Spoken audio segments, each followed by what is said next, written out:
আল্লাহ আমাদের সোনার বাংলাদেশকে হেফাজত করুক। আল্লাহ পাক আমাদের সোনার বাংলাদেশকে শান্ত করে দিক। আল্লাহ পাক আমাদের সোনার বাংলাদেশকে জালেমের জুলুম থেকে হেফাজত করুক, দুশমনের দুশমনি থেকে হেফাজত করুক। বাংলাদেশের জান ও জনগণের জান ও মালকে আল্লাহ তাআলা হেফাজত করুক। আমার যুব সমাজ ছাত্র ভাইদের জান ও মালকে আল্লাহ হেফাজত করুক। আমিন। কিছু বিষয় আছে মানতে না চাইলেও মেনে নিতে হয়। আপনার পছন্দ অপছন্দর কোনো এখানে কোটা ব্যবহার করা যাবে না। আপনার পছন্দ অপছন্দের জন্য কোনো আপনার থেকে অনুমতি বা জিজ্ঞাসা করা হবে না। যেমন আপনার মৃত্যুর টাইম আসবে, বয়স কত দেখা হবে না, ঘরে কে আছে দেখা হবে না, আপনি কি একমাত্র ইনকামকারী কিনা সেটা দেখা হবে না। ডাক আসছে মাত্রই যেতে হবে। বলেন না ভাই কথা বলেন। ডাক আসছে মাত্রই, জোরে বলি ডাক আসছে মাত্রই। এখানে পছন্দ অপছন্দ করার কোনো সুযোগ। গতকালকে পরশুদিন লাগাতার বৃষ্টি, পানি বন্যা হয়ে গিয়েছে, এমন রাস্তা জ্যাম হয়েছে। পছন্দ হোক না হোক বৃষ্টি হবে, এটা রবের মর্জি। বলেন তো এটা কার মর্জি?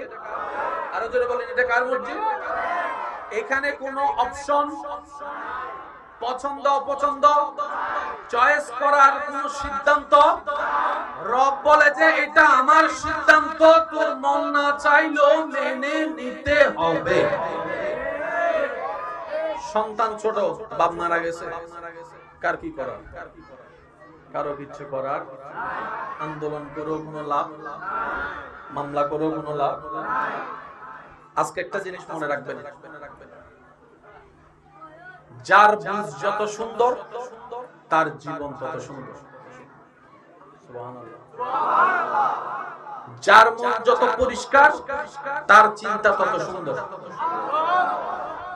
যত ঝামেলা আপনি দেখেছেন দেখছেন আপনার চতুর্পাশে, সমস্ত ঝামেলার জন্য আমি দায়ী, আপনি দায়ী, আমরা দায়ী, সবাই দায়ী। যৌতুকের পক্ষে কে কে আছেন? আছে কেউ? এবার যৌতুক আমাদের সমাজের জন্য কি ন্যায় না বিষ? এই যৌতুক তো কেউ না কেউ শুরু করছিল, এই ডিজাইনটা। বলেন না রে ভাই? ওই ডিজাইন যেদিন শুরু হয়েছে সেদিন যদি গলা চিপে ধরা যেত, আজকে হাজার মেয়েদের বিবাহ বন্ধ হয়ে থাকতো না যৌতুকের কারণে। কথা বলেন ঠিক কি না? হাজার হাজার যুবতী আমার বোনেরা ফাঁসির কাস্টে ঝুঁকত না, নিজের আত্মহত্যা করতো না এই যৌতুকের কারণে।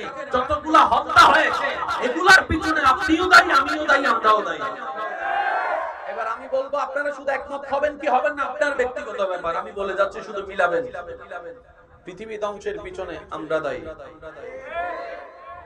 দেশ ধ্বংসের পিছনে আমরা দায়ী, সমাজ ধ্বংসের পিছনে আমরা দায়ী, পরিবার নষ্ট হওয়ার পিছনে আমরা দায়ী, সন্তানের জীবন নষ্ট হওয়ার পিছনে আমরা দায়ী, পরিবেশ নষ্ট হওয়ার পিছনে আমরা দায়ী, খুন খারাপি বেড়ে যাওয়ার পিছনে আমরা দায়ী, চুরি ডাকাতি বেড়ে যাওয়ার পিছনে আমরা দায়ী, অন্যায় বেড়ে যাওয়ার পিছনে আমরা দায়ী। হয়তো কোন জায়গায় আপনি দায়ী, না হয় কোন জায়গায় আমি দায়ী। আমি হয় মানুষের দলে, আপনিও মানুষের দলে। এই পৃথিবী গরু ছাগলে ধ্বংস করে নাই, আমাদের মতো দুই পাওয়ালাই মানবলাই ধ্বংস করেছি আমরা। এবার বলেন দোষ কার? জোরে বলেন আগে, এটা ক্লিয়ার হয় না। দোষ কার? দোষ কার? দোষ কার? আমাদের। আমার কথাকে অন্যভাবে নেবেন না। প্রতিটা ঘটনার পিছনে একটা ঘটনা থাকে, প্রতিটা ঘটনার পিছনে একটা ঘটনা থাকে, এটা আপনার মেনে নিতেই হবে। ঘটনা ছাড়া কখনো রটনা হয় না। আরো জোরে বলেন না, আরো জোরে বলেন। ওই মেকের ঘর্ষণে যে আওয়াজটা শুনি আপনি আমি, বিজলি চমকানোর আওয়াজ, এই আওয়াজটা শোনার পিছনেও কিন্তু একটা কারণ আছে। ওই ঘর্ষণটার কারণেই হয়েছে, যেটা আপনার আমার দেখা মনে না। একটা কথা মনে রাখবেন, ঘটনার পিছনে ঘটনা থাকবেই থাকবে। এই কথায় সবাই একমত আছেন? একমত আছেন? এবার একটা ডায়লগ আপনারা প্রায় সময় শুনেন, গাছ লাগান। আজকে থেকে 200 বছর আগে কথাটা তো শোনা যায়নি। এখন কেন শোনা যাচ্ছে? তখন পরিবেশ বিজ্ঞানী বলে পৃথিবী রক্ষার জন্য, ভারসাম্য রক্ষার জন্য গাছের দরকার। তো গাছগুলা গেল কই? তাদের তো পা নাই যে হাঁটে হাঁটে চলে যাবে।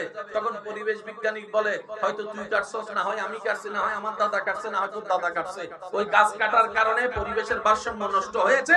আজকে ওই দাদা নানাদের ভুলের কারণে আজকে আমরা গ্লোবাল ওয়ার্মিং এর সাজা স্বীকার করছি। আগে আমাদের ঋতু ছিল কয়টা? এখন আছে কয়টা? 6টা আসেনি? কথা কয় না? 6টা আছে। এখন বেশি থেকে বেশি বর্ষা, শীত, গ্রীষ্ম, কিন্তু তিনটাই মারাত্মক। গ্রীষ্ম যখন হয় গরমে ফাটাই ফেলে, শীত যখন হয় কাঁপাই ফেলে, আর বৃষ্টি মামুক্ত ঠিক ঠিকানা নাই যে কোনো মুহূর্তে। এগুলার দায়ী কারা? জোরে বলেন, এগুলার দায়ী কারা? নালা নষ্ট করছে কারা? খাল নষ্ট করছে কারা? নদীর পানি নষ্ট করছে কারা? সাগরের পানি নষ্ট করছে কারা? আল্লাহ যা দরকার, যতটুকু দরকার সব ডিজাইন করে দিয়েছেন এবং নিয়মে বেঁধে দিয়েছেন। আমরা যে দিন থেকে নিয়ম অমান্য করা শুরু করছি। আগে এই কথাই তাহলে আমরা সবাই একমত হই, দোষীকে, অপরাধীকে। তো অপরাধীর সাজা আছে না নাই? এবার বলেন, আপনার ঘর যদি কেউ ভাঙচুর করে আপনি কি দিবেন? মামলা। বলেন কি দিবেন? যারা ভাঙচুর করছে তাদের যদি চিনেন, চিনার নামে মামলা, যদি না চিনেন অজ্ঞাত মামলা। কেন মামলা উনি নিবে?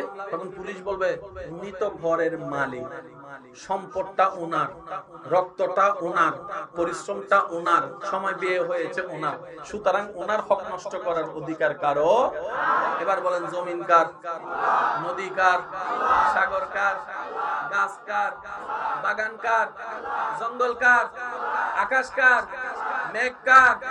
এগুলার যে আমরা